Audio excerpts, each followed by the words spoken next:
Furfura Sharif knowledge city মাঠে আগামী ২১ অগ্রহায়ণ ৮ December সোমবার যে বিশাল জনসমাবেশ হওয়ার কথা ছিল তা অনিবার্য কারণবশত আপাতত বন্ধ বা স্থগিত রাখা হলো। ফুরফুরা শরীফ নলেজ সিটির পক্ষ থেকে এসেছে একটি অত্যন্ত গুরুত্বপূর্ণ ঘোষণা। আসসালামু আলাইকুম ওয়া রাহমাতুল্লাহি ওয়া বারাকাতুহু। প্রিয় দর্শকবৃন্দ, ফুরফুরা শরীফ আহলে সুন্নাতুল জামাত এবং পীরজাদা আব্বাস সিদ্দিকী ভাইজানের সংগঠনের পক্ষ থেকে জানানো হয়েছে যে আগামী ২১ অগ্রহায়ণ ৮ ডিসেম্বর সোমবার ফুরফুরা শরীফ নলেজ সিটি মাঠে যে বিশাল জনসমাবেশ হওয়ার কথা ছিল অনিবার্য কারণে সেটি আপাতত স্থগিত রাখা হয়েছে। কারণ এই মুহূর্তে সমগ্র পশ্চিমবঙ্গে চলছে ভোটার তালিকার বিশেষ নিমেষ সংশোধনী প্রক্রিয়া বা SIR, যা অত্যন্ত গুরুত্বপূর্ণ গণতান্ত্রিক কাজ। তাই সংগঠনের নেতৃত্ব মনে করছে এই সময় প্রত্যেকের উচিত নিজের ভোটার তথ্য যাচাই করা, প্রয়োজন হলে সংশোধন করা, নতুন ভোটারদের নাম অন্তর্ভুক্ত করতে সাহায্য করা এবং এলাকার মানুষকে এই কাজে সহযোগিতা করা। তাই এখন বড় সমাবেশের পরিবর্তে আগে এই দায়িত্বশীল কাজ সম্পন্ন করাই সবচেয়ে যুক্তিযুক্ত পদক্ষেপ। এদিকে আলহামদুলিল্লাহ, নলেজ সিটি শিক্ষা কার্যক্রমে এসেছে এক গর্বের সুসংবাদ। ফুরফুরা শরীফের ছাত্রদের আবাসিক স্কুল ও হস্টেল সফলভাবে দ্বিতীয় বছরে পদার্পণ করেছে। প্রথম বছর অত্যন্ত সফলভাবে সম্পন্ন হওয়ার পর এই মাসেই অনুষ্ঠিত হয়েছে নতুন ব্যাচের প্রবেশিকা পরীক্ষা এবং আগামী মাস থেকে শুরু হবে ভর্তি প্রক্রিয়া।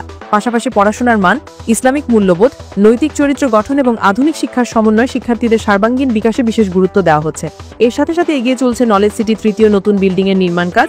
দক্ষ প্রকৌশলী ও কর্মীদের তত্ত্বাবধানে প্রতিদিন দ্রুত গতিতে এগোচ্ছে কাজ এবং সংগঠনের নেতৃত্ব জানিয়েছে আল্লাহর রহমতে খুব অল্প সময়ের মধ্যেই নতুন বিল্ডিং সম্পূর্ণ হবে, যেখানে থাকবে আরও আধুনিক ক্লাসরুম, উন্নত আবাসন ব্যবস্থা, লাইব্রেরি, পড়াশোনার নিরিবিলি পরিবেশ এবং বিভিন্ন শিক্ষা ও প্রশিক্ষণ সুবিধা।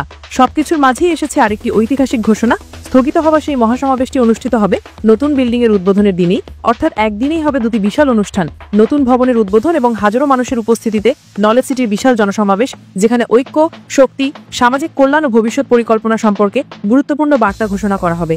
এই দিনটিকে সংগঠন দুই উৎসবের দিন হিসেবে দেখছে এবং সবাইকে বিশেষ আমন্ত্রণ জানানো হবে, বিশেষত যারা ফুরফুরা শরীফের অনুসারী, আহলে সুন্নাতুল জামাতের কর্মী, শিক্ষা ও উন্নয়নের প্রতি শ্রদ্ধাশীল এবং সামগ্রিক সামাজিক পরিবর্তনে বিশ্বাসী। ইতিমধ্যেই এলাকা জুড়ে এই ঘোষণাকে ঘিরে প্রচন্ড উৎসাহের পরিবেশ তৈরি হয়েছে। মানুষ বলছে, মাশাআল্লাহ, এভাবেই এগিয়ে যাক ফুরফুরা শরীফ। SIR এর কাজকে অগ্রাধিকার দেওয়া সিদ্ধান্ত খুবই দূরদর্শী। উদ্বোধন ও সমাবেশ একসাথে হওয়া দুর্দান্ত পরিকল্পনা এবং তারা সবাই সেদিন উপস্থিত থাকবেন ইনশাআল্লাহ। সব উন্নয়ন সম্ভব হচ্ছে পীরজাদা আব্বাস সিদ্দিকী ভাইজানের দূরদর্শী নেতৃত্বের ফলে। তিনি শুধু ধর্মীয় নেতা নন, বরং শিক্ষার প্রসার, সমাজ উন্নয়ন, ইসলাহি কাজ, গণতান্ত্রিক অধিকার এবং সুন্নি মুসলিম সমাজের কল্যাণে ধারাবাহিকভাবে কাজ করে যাচ্ছেন এবং ভবিষ্যৎ প্রজন্মকে এগিয়ে নেওয়ার জন্য বাস্তবমুখী দিক নির্দেশনা দিচ্ছেন। আসন্ন মহাসমাবেশে উদ্বোধনের সঠিক তারিখ ঘোষণা করা হলে তা জানিয়ে দেওয়া হবে।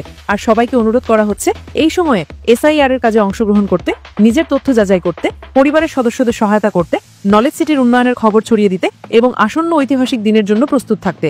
আল্লাহ তাআলা যেন ফুরফুরা শরীফ নলেজ সিটির উন্নয়ন ত্বরান্বিত করেন, নতুন বিল্ডিং সফলভাবে সম্পন্ন করার তৌফিক দেন, আসন্ন মহাসমাবেশ সফল ও শান্তিপূর্ণ করেন, পীরজাদা আব্বাস সিদ্দিকী ভাইজানকে সুস্বাস্থ্য ও দীর্ঘায়ু দান করেন এবং সুন্নি মুসলিম সমাজকে আরও ঐক্যবদ্ধ করেন। আমিন ইয়া রাব্বাল আলামিন। ফুরফুরা শরীফ নলেজ সিটি শুধু একটি প্রতিষ্ঠান নয়, এটি আমাদের স্বপ্ন, একটি শিক্ষিত, সচেতন, নৈতিক এবং দিন দুনিয়ার জ্ঞান সম্পন্ন প্রজন্ম গড়ে তোলার স্বপ্ন। SIR এর কাজ সম্পন্ন হোক, নতুন বিল্ডিং সম্পন্ন হোক, তারপর ইনশাআল্লাহ একসাথেই হবে সেই মহাসমাবেশ, যা হবে শক্তির প্রদর্শন, ঐক্যের প্রতীক এবং নতুন যুগের সূচনা। সেদিন আমরা সবাই একসাথে থাকবো, একসাথে উদযাপন করব সাফল্য এবং অঙ্গীকার করব আরও এগিয়ে যাওয়ার। জয় হোক ফুরফুরা শরীফের, জয় হোক আহলে সুন্নাতুল জামাতের, জয় হোক সত্যের। ভিডিওটি ভালো লাগলে লাইক, শেয়ার, সাবস্ক্রাইব এবং কমেন্ট করতে ভুলবেন না। আসসালামু আলাইকুম ওয়া রাহমাতুল্লাহি ওয়া বারাকাতুহু। আল্লাহ হাফেজ।